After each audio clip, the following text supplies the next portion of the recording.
सदन की कार्रवाई का आज का दूसरा दिन बेहद ही खास और महत्वपूर्ण रहा क्योंकि यूसीसी का विधेयक अब टेबल हो चुका है।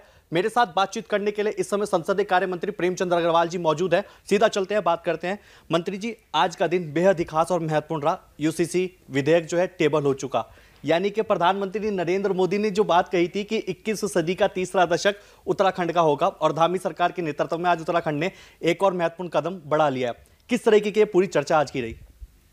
देखिए, आप जानते हैं कि हम लोग भारतीय जनसंघ जो हमारा मूल राजनीतिक संगठन है, उससे लेके भारतीय जनता पार्टी की तमाम जो जीवन यात्रा रही है, उसमें जो हमने संकल्प लिया था उसमें यूसीसी प्रमुख रूप से था।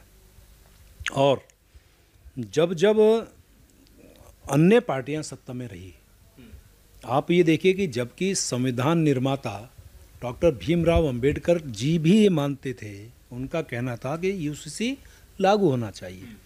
सुप्रीम कोर्ट ने जब जब वहाँ पे विषय गया तो उन्होंने भी स्वीकार किया कि यूसीसी लागू होना चाहिए। लेकिन जैसा मैंने कहा, कांग्रेस पार्टी सत्ता में रही पूरे देश के अंदर, पूरे अनेकों राज्यों में, और तुष्टीकरण के कारण, जातीय राजनीति के कारण वो इस पर कुछ नहीं कर पाए। और हमारे माननीय प्रधानमंत्री, जैसा आपने भी कहा, उन्होंने बहुत बार कहा कि देश, हमारा ये प्रदेश 21वीं सदी के तीसरा दशक इस प्रदेश का होगा, उत्तराखंड का होगा। और अनेकों बार उनका आशीर्वाद मिला। और मैं कह सकता हूँ कि इसी 22 के चुनाव से पहले माननीय मुख्यमंत्री जी ने भी जनता से वायदा किया था कि हम सत्ता में आए तो यूसीसी लाएंगे। पहली कैबिनेट हुई तो हमने यूसीसी एकमात्र प्रस्ताव पारित किया, समिति बनी, 2,32,000 सुझाव आए, सभी लोगों से बैठना, स्टेक होल्डर्स से बैठना, सब काम हुए। और वो आज ऐतिहासिक दिन आया कि जब इस पे बिल पेश किया गया। बहुत से हमारे साथियों ने इसके पक्ष में अपना जो है विषय रखा। तो मैं आज के इस क्षण को ऐतिहासिक मानता हूँ, गौरवशाली मानता हूँ। हम सब सौभाग्यशाली हैं, आप सौभाग्यशाली हैं, ये भवन सौभाग्यशाली है जो इस ऐतिहासिक क्षण का गवाह बना। और निश्चित रूप से जो टेबल इस बिल को माननीय मुख्यमंत्री जी ने किया, मैं उनका बहुत अभिनंदन कर रहा हूँ।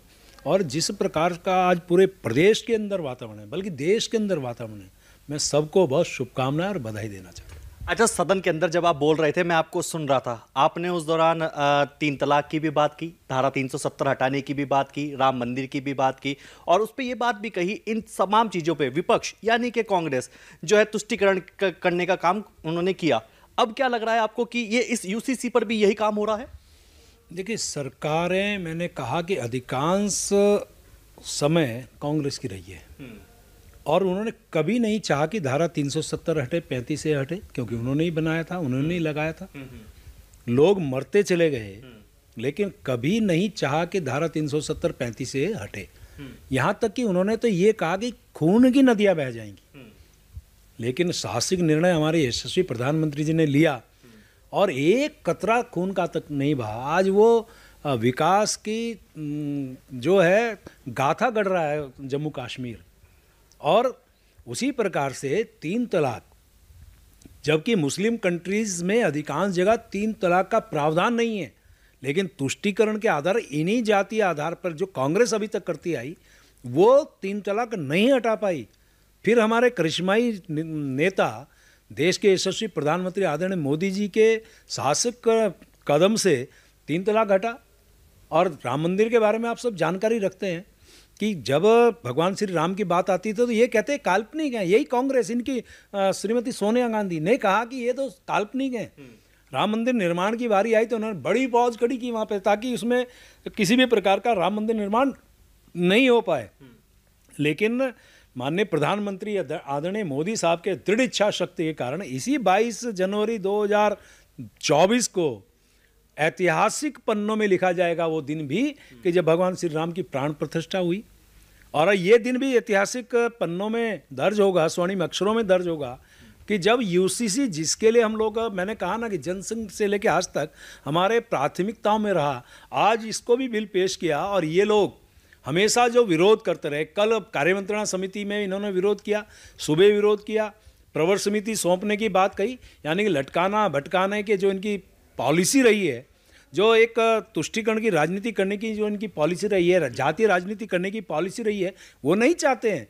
लेकिन मैं अपील करूँगा आपके माध्यम से, यदि आपके अंदर जरा सी भी गैरत है, जरा सा भी आपके अंदर नैतिक बल है, तो इस महत्वपूर्ण बिल को, जो उत्तराखंड पहला राज्य देश का बन रहा है, उस महायज्ञ में इस अपने योगदान की आहुति दीजिए, ताकि ये महायज्ञ बड़े अच्छे ढंग से जो है यहाँ संपन्न हो, यानी कि यहाँ पे कल ये बिल पारित हो और सब लोग आपकी भी तारीफ करें। हम तो आपको आग्रह कर रहे हैं, मत लटकाने भटकाने का काम करिए।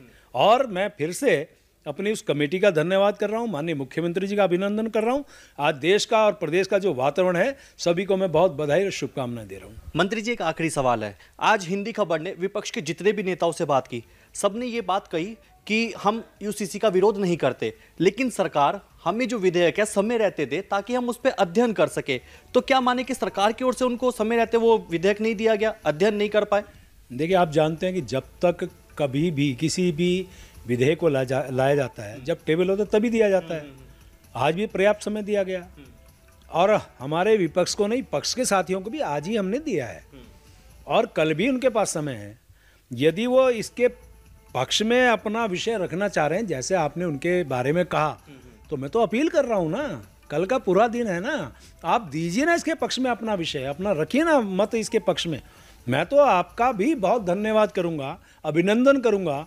मैंने कहा ना कि इस यूसीसी रूपी महायज्ञ में अपने उस योगदान की आहुति दीजिए, ताकि ठीक ठाक ढंग से हमारा यूसीसी रूपी महायज्ञ संपन्न हो और आप भी उसके योगदान के भागीदार बने। हिंदी खबर से बात करने के लिए धन्यवाद। तो ये थे संसदीय कार्य मंत्री प्रेमचंद्र अग्रवाल जी, जिनका साफ तौर पर कहना है कि यूसीसी का जो विधेयक है विपक्ष को समय रहते दे दिया गया है, और कल का भी पूरा दिन उनके पास है, अच्छे से अध्ययन करके खुलकर जो है इसका समर्थन करें, उनकी ओर से ये अपील की गई है। देहरादून से वीडियो जर्नलिस्ट विजेंद्र तुड़ी के साथ मैं अशोक कुमार, हिंदी खबर।